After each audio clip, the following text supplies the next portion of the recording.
Hello, my dear students of Honors First Year. This is Hasina Islam, lecturer, Department of English, Tongi Government College, Gazipur. I think you all are fine by the grace of Almighty Allah. You are missing us, and we are also missing you. You are missing your campus, your friends. Don't worry. Inshallah, we will be able to overcome this situation very soon. Okay? So, today we will enjoy a very nice poem by Dylan Thomas, Fern Hill. And this lecture is for the students of Honors First Year. First of all, you have to listen to this poem very carefully. Okay, I'm going to start the poem, and everyone, please listen to this poem very carefully. After that, I will try to give you some important information regarding this poem and also the summary of this poem. Okay, so let's enjoy the poem.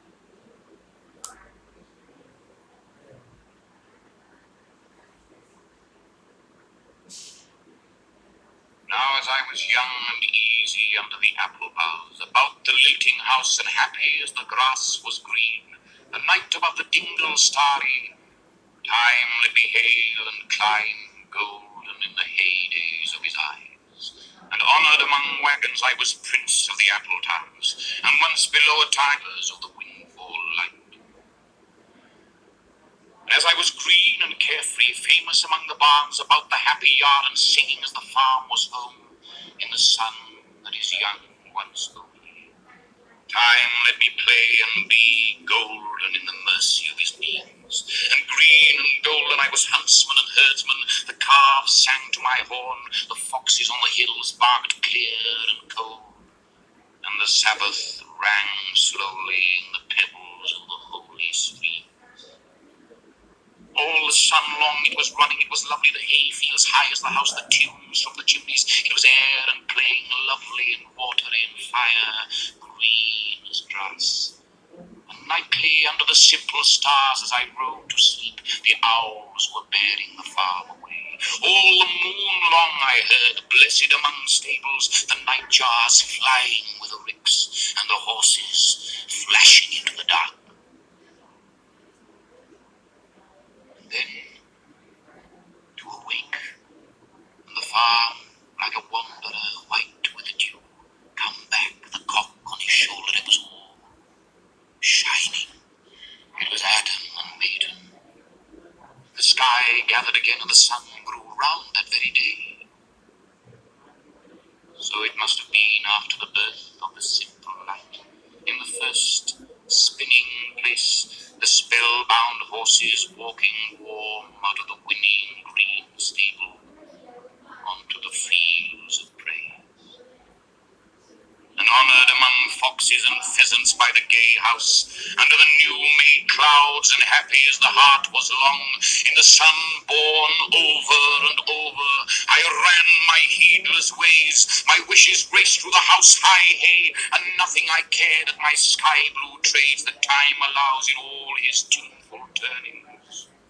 So few and such morning songs, before the children green and golden followed him out of grace.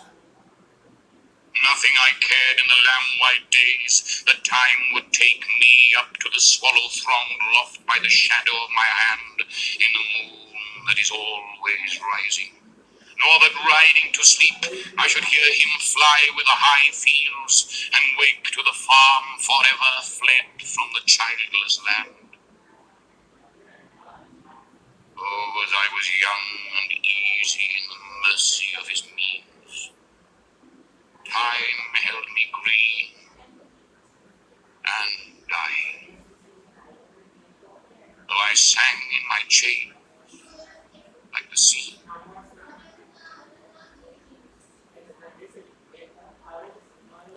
Okay, so Fern Hill by Dylan Thomas is an autobiographical poem in which Thomas uses the memories of childhood days in order to explore the theme of a journey from innocence to experience.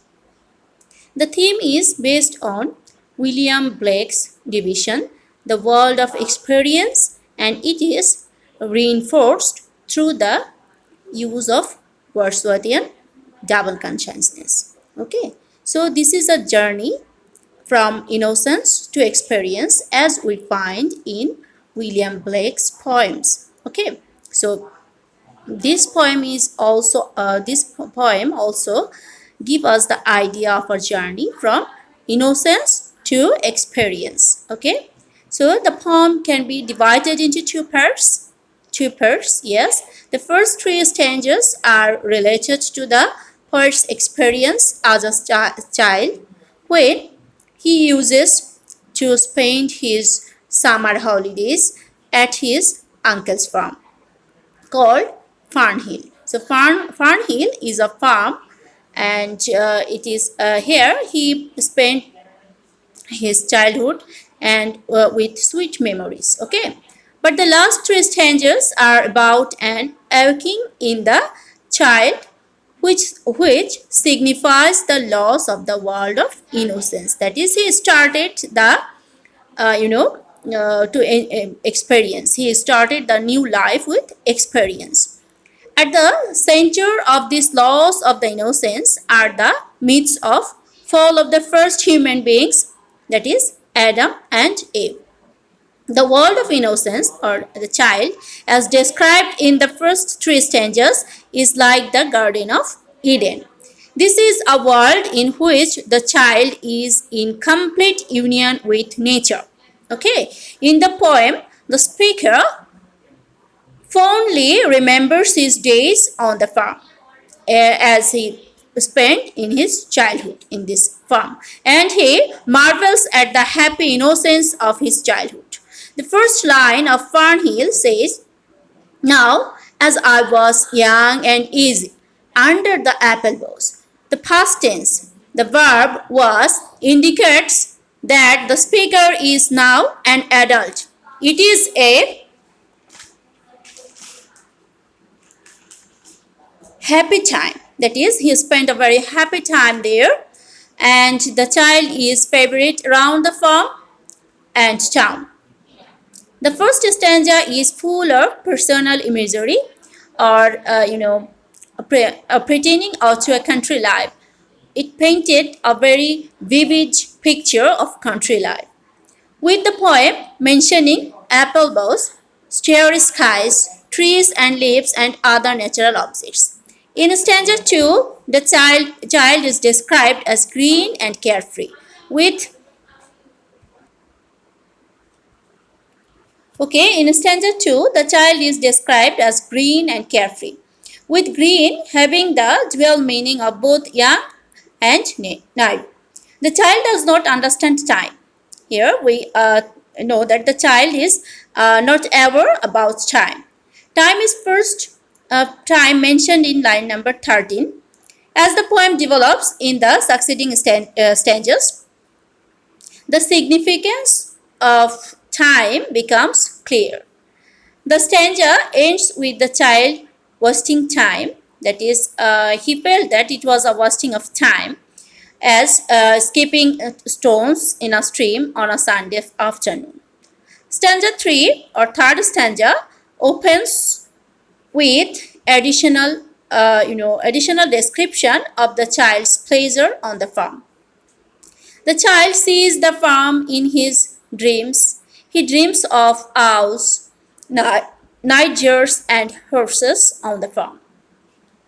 In the fourth stanza, the child awakens to the rooster. The poem contains many images of an idyllic childhood in the previous stanzas,